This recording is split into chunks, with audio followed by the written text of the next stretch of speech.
Alors ça, c'est notre recommandation au cinéma, mais on va avoir le droit à une recommandation série maintenant avec Héloïse C'est Goua. complémentaire, hein. C'est pas très pour remplacer, complémentaire. Et votre conseil du jour, Héloïse, c'était une nouvelle série policière britannique. Eh ben oui, Thomas, Nissa, je vous le rappelle, ce soir, je vous abandonne quelques jours pour aller me marier, rapidos. Ah là, oui, ce c'est week-end. vrai, elle se marie ce week-end. Félicitations. Merci.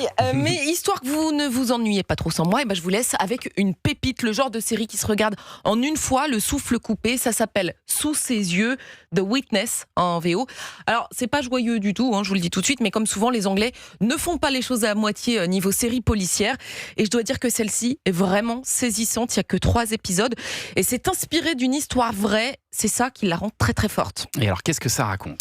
Le 15 juillet 1992, Rachel Nickel est tuée dans un parc londonien devant Alex, son fils de 2 ans et demi. Et dès les premières minutes, la série vous attache à cette jeune femme et à son enfant avec des images issues du caméscope familial. Tu vois papa? On lui fait coucou? Tu me fais coucou? Les mains pour lui faire coucou. Coucou! Ah non! Quand j'étais petit, je suis parti me promener avec ma mère. Et elle est jamais rentrée à la maison. Après le meurtre, ce tout petit bonhomme, c'est encore un bébé, se retrouve donc seul avec son papa qui vient d'apprendre la nouvelle. Allez-y, racontez-moi tout. Je dois savoir ce qui s'est passé. Elle a été poignardée à plusieurs reprises. Très exactement 42 fois. Le problème, c'est que le bout de chou est le seul témoin du crime. 2 ans et demi, lui, a vu le visage de l'agresseur. Mais comment recueillir la parole d'un enfant qui n'a même pas 3 ans ?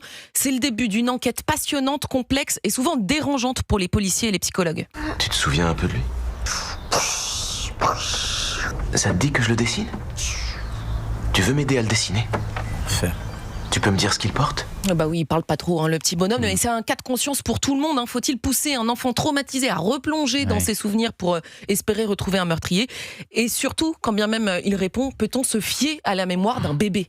Et alors, pourquoi elle vous a tant marqué cette série, Héloïse ? Qu'est-ce qu'elle a de plus que les autres ? Parce que contrairement à la plupart des fictions policières, on cherche pas d'abord à savoir qui a tué Rachel Nickel. Le sujet, c'est surtout ce qui arrive à ceux qui restent.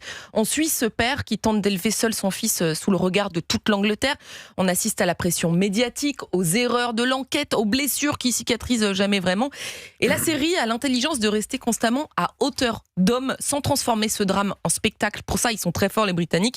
D'ailleurs, le père et son fils ont participé au projet de cette série pour raconter leur histoire au plus près de la réalité.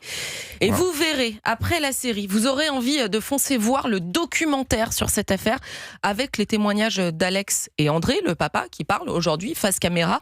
C'est aussi sur Netflix. Mais allez d'abord voir Sous ses yeux. C'est une série rare, pudique et bouleversante qui prouve une fois de plus que les Britanniques restent les maîtres du polar. Je suis pas la seule à avoir aimé. Je crois que c'est la série numéro 1 de Netflix en ce moment, depuis ce week-end. Ouais. Série en 3 épisodes. C'est ça, 3 épisodes d'une heure, ça se regarde en une traite. Merci Héloïse Goua. Je vous vois faire une tête bizarre, Laurie Lag. Ça vous inspire pas ? Moi j'ai des Trouvez ça enfants, non, ça me fait pas kiffer. J'irai regarder parce que je suis très curieux, mais c'est vrai que tout ce qui touche aux kids, moi ça me terrorise. Ouais. Et on va quand même regarder ça sous ses yeux. C'est donc à voir sur Netflix. Et puis dans